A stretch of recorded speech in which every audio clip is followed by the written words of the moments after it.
दोस्तों नमस्कार। मैं अनिल कुमार यादव अपने यूट्यूब चैनल पर आप सभी लोगों का स्वागत करता हूं। आज मैं राहुल गांधी जी को मिल रही धमकियों के ऊपर चर्चा के लिए आया कि इन एक हफ्ते के भीतर आप लोगों ने देखा होगा कि बीजेपी के जो सांसद विधायक हैं और बीजेपी के ही नहीं, उसके बीजेपी के जो सहयोगी दल हैं, जो एनडीए के घटक दल हैं, उनके सांसद विधायक भी राहुल गांधी के ऊपर हमलावर है और कोई जान से मारने की धमकी दे रहा है, कोई जीप काटने वाले कोई 11 लाख का इनाम देने की बात कर रहा है और कोई कह रहा है कि तुम्हारा दादी जैसा हश्र होगा या राहुल गांधी को जान से मार दिया जाएगा। इस तरह की खबरें आए दिन इधर एक हफ्ते के भीतर सुनने को मिली है और इन दिनों राहुल गांधी जी अमेरिका से वापस भी आ गए हैं। अमेरिका दौरे पर गए थे। उन्होंने आरक्षण को लेकर भी कुछ वक्तव्य दिया था। इन सब बातों को लेकर के जो बीजेपी के सहयोगी दल हैं और बीजेपी के जो सांसद विधायक हैं, इस बात को लेकर के उनके ऊपर अटैक कर रहे हैं। हालांकि अभी उनके ऊपर निचुरली जो होता है हमला तो नहीं किया गया, लेकिन धमकियां, काटने मारने की बात, दादी जैसा हश्र, ये सब चीजें सुनने को मिली। सोशल मीडिया पे भी है, राष्ट्रीय मीडिया में भी ज़्यादा तो नहीं चला क्योंकि ज़्यादा चलाया नहीं जाएगा। उनके राष्ट्रीय मीडिया की हालत तो एकदम बद से बदतर है। उन चीज़ों को नहीं दिखाया जा सकता जिसमें विपक्ष के ऊपर कोई हमला हो या हमले की बात की जाती हो। और अभी शिवसेना शिंदे गुट के एक विधायक थे जिनका नाम था संजय गायकवाड़।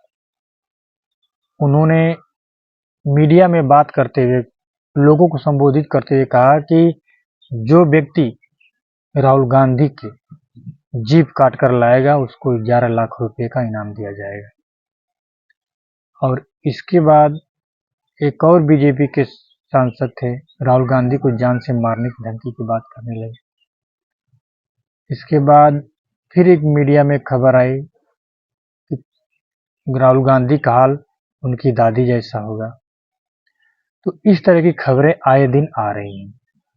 तो अब लोगों में एक कयास लगाया जाने लगा है या ये विचार होने लगा है, लोग चर्चा करने लगे हैं कि क्या राहुल गांधी की जान को खतरा है। जिस तरह से राहुल गांधी के ऊपर लोग जुबानी अटैक कर रहे हैं, तो लोग यही अनुमान लगा रहे हैं कि लगता है कि राहुल गांधी के जान को खतरा है। और कल प्रधानमंत्री मोदी जी का जन्मदिन था। खड़गे जी ने बधाई भी दी और एक पत्र भी लिखा प्रधानमंत्री मोदी जी और गृह मंत्री अमित शाह जी को कि आप जो लोग राहुल गांधी के खिलाफ बेबुनियादी आरोप लगा रहे हैं और इस तरह की धमकियां भरे बातें कर रहे हैं सोशल मीडिया पे या मीडिया पे, या लोगों को उकसा रहे हैं, ऐसे लोगों के ऊपर कार्रवाई होनी चाहिए। लेकिन अभी तक बीजेपी की तरफ से कोई उन सभी धमकी देने वालों सांसदों, विधायकों, कार्यकर्ताओं के ऊपर कोई कार्रवाई या एक्शन नहीं लिया गया है।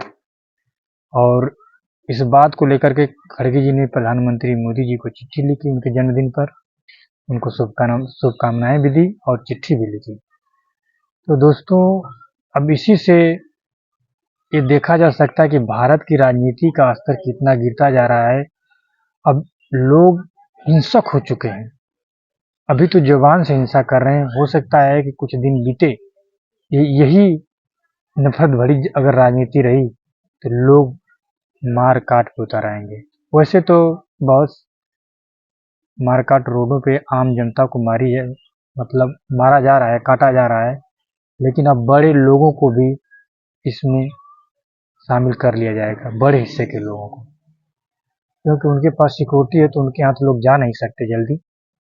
लेकिन एक साजिश के तहत हमला किया जा सकता है, लोग कर सकते हैं। जिस तरह से राहुल गांधी जी के परिवार में उनके दादी जी के साथ, उनके पिताजी के साथ इस तरह की घटनाएं हो चुकी हैं, तो इसको देखते हुए लोग ये कयास लगा रहे हैं कि क्या राहुल गांधी जी को वास्तव में जान का खतरा है। इस बात को लेकर के लोग चर्चा कर रहे हैं, और जो कांग्रेस पार्टी के लोग भी काफी इस बात को लेकर के बीजेपी पर हमलावर हैं, क्योंकि बीजेपी जो सांसद विधायक इस तरह की बातें कर रहे हैं और हमले कर रहे हैं, उन पर कार्रवाई भी नहीं कर रही है। तो क्या ये एक साजिश के तहत किया जा रहा है कि राहुल गांधी जी डर जाएं? इस तरह की बातें अगर की जाएगी तो राहुल गांधी जी डर जाएंगे, हो सकता है इसके लिए किया जा रहा हो। इसीलिए प्रधानमंत्री जी और गृह मंत्री जी से पत्र लिख करके गुहार भी लगाई गई है कि वो संज्ञान लें और इस तरह के बेतुके बयानों से पार्टी के लोगों को, अपने पार्टी के लोगों के ऊपर कार्रवाई करें प्रधानमंत्री मोदी जी और गृह मंत्री जी।